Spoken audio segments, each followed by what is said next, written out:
इतिहास से जुड़ा मेरा सवाल है, जब आप इतिहास की ही बात कर रहे हैं और आपने गिनाया, जुड़ा मेरा सवाल है जब आप इतिहास की ही बात कर रहे हैं और आपने गिनाया कि कितना टन सोना तो इतिहास की बात ये दिया निजाम ने, ऐसे दिया वैसे दिया। मैं तो सिर्फ एक बहुत बेसिक सवाल आपसे पूछ रही हूँ। 15 अगस्त 1947 से सितंबर 1948 ऑपरेशन पोलो किसने चलाया, क्यों चलाया, क्या आरोप लगते हैं उन 13 महीनों के भीतर वहां पर? भाजपा को पूछो, भाजपा को पूछो, भाजपा को पूछो कहां थे वो, आरएसएस के विचारक को पूछो कहां थे। हम तो पहले भी थे, आज भी, और इंशाअल्लाह मैं तो उनसे पूछ रही हूँ जो निजाम को देशभक्त बता रहे हैं ना, मैं उनसे पूछूंगी ये सवाल। लेकर चलते हैं और सबको लेकर चलेंगे।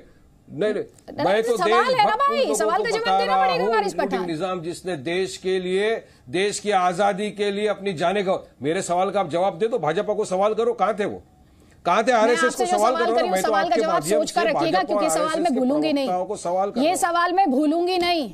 ये हिस्टोरिक डेट्स हैं, इनसे कोई भाग नहीं सकता। मैं आपको बोल रहा हूं, इनसे कोई भाग नहीं सकता। जवाब लीजिए संजीव उनियाल, जल्दी से 40 सेकंड्स प्लीज जवाब लीजिए। बिल्कुल जवाब लीजिए। अगर हिस्ट्री की बात करते हैं तो टोटलिटी में बात कीजिएगा मुझसे, बिल्कुल टोटलिटी में बात कीजिएगा। अपने कन्वीनियंस के हिसाब से इधर से तथ्य मत उठाइएगा वारिस पठान, प्लीज इधर उधर से तथ्य मत उठाइएगा। टोटलिटी में हिस्ट्री पर बात कीजिएगा। सवाल का जवाब दे रहा हूं प्लीज। ये वो है सिग्नेचर स्टेटमेंट, ये वो लाइन है जिस पर भड़क कर ओवैसी को आज आना पड़ा, किसके समकक्ष, परंतु जवाब क्या देगा? सांप का बिल और बिच्छू का बिल। परंतु इस स्टेटमेंट का जो फैक्चुअल बात है, इसको भी एडमिट करा इन्होंने।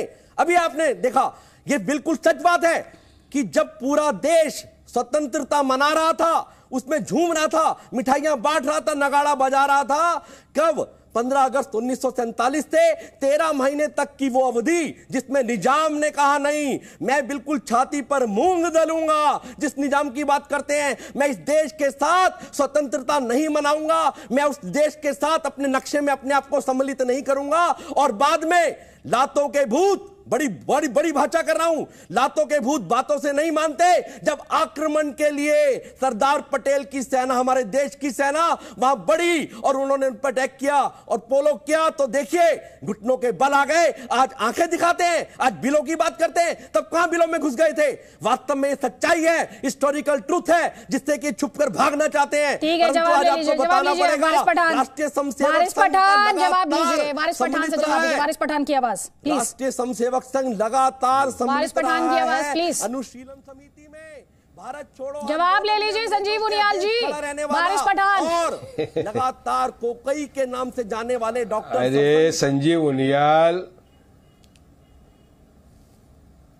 उनियाल, आपने इतना बड़ा क्या, लातों के भूत बातों से नहीं मानेंगे। सही बात है, आप ही वो लोग थे जो भाजपा के तलवे चाट रहे थे। और माफीनामे कौन लिख के दे रहा था? सावरकर लिख के दे रहा था ना। क्या कहता सावरकर ने देश की आजादी के वक्त? कितने टन सोना दे दिया था आरएसएस और बीजेपी ने देश के लिए, बताइए। अरे 52 साल तक तो हमारे तिरंगे का अपमान करते आए। हमारा तिरंगा क्यों नहीं लहराते थे आप नागपुर के अपने हेडक्वार्टर के ऊपर? उनियाल जी, वो भी बता दीजिए। देश जाना जाता है क्योंकि हमारा तिरंगा आपके लिए अशुभ था, आपके लिए भगवा रंग शुभ था।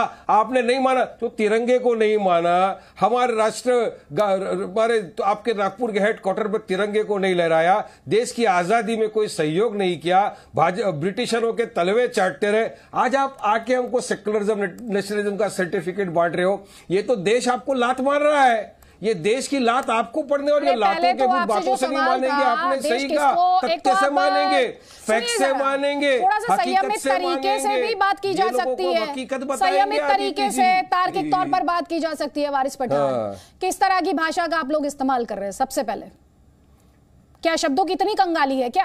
उन्होंने कहा ना कन्वे करने के लिए नहीं। अब जो मेरा सवाल था, उस जवाब पर आइए। बातों से नहीं मानेंगे। सुनिए मेरी बात, जो मेरा सवाल था उस पर आइए। 15 अगस्त 1947 से सितंबर 1948 निजाम क्या था, बताइए बस।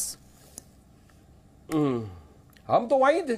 अरे मैं तो पूछ अच्छा, आप निजाम है, मुझे आप इसका जवाब दो फिर। नहीं, आप अपने आप को निजाम मानते हैं, यही तो अमित शाह कह रहे थे। मैं तो बोल रहा हूँ ना, नहीं, आप अपने आप को निजाम मानते हैं। ये तो आप पर पॉलिटिकल आरोप लग रहा है, तो मैं मान लूं जो अमित शाह कह रहे थे वो आरोप एकदम सही है। नहीं, अमित शाह हमको निजाम बोलेंगे, अमित शाह हमको सब बोलेंगे, लेकिन अमित शाह के बेटे क्रिकेट मैच देखते वक्त कोई अपना तिरंगा देता है तो बेचारे हाथ में भी नहीं रहते। खैर उनका कसूर नहीं है, वो तो बच्चे हैं, उनका क्या लेना देना है। तो अमित शाह की बात तो जाने, आप उनके बेटे पर चले गए। मैं आपसे सवाल पूछ रही हूँ निजाम पर, बताइए ना, तार्किक तौर पर मुझसे बात कर सकते हैं, किसी की फैमिली पर जाने की क्या जरूरत है? अमित शाह की बात कर रहे हो तो आप निजाम पे चले गए। अरे तो आप पर पॉलिटिकल आरोप लगा, आपने कहा हम निजाम है, आप ही ने कहा ना भाई। जिसके बाद मैंने सवाल पूछा, मैंने तो आपको निजाम नहीं कहा था, मैंने तो निजाम के इतिहास की बात की थी आपसे। आपने कहा कि हम निजाम है, तो सवाल पूछा आपसे, जवाब दीजिए मुझे। हाँ,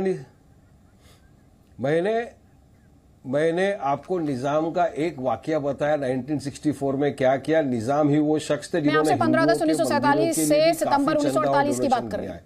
ये आप हिस्ट्री के अंदर जाओगे तो आप उसको पता चल जाएगा आपको। ये भी निजाम ने हिंदू मंदिरों के लिए भी बहुत डोनेशन दिया है, बहुत दान दिया है, मगर ये लोग नहीं बताएंगे आपको ये वाली बात।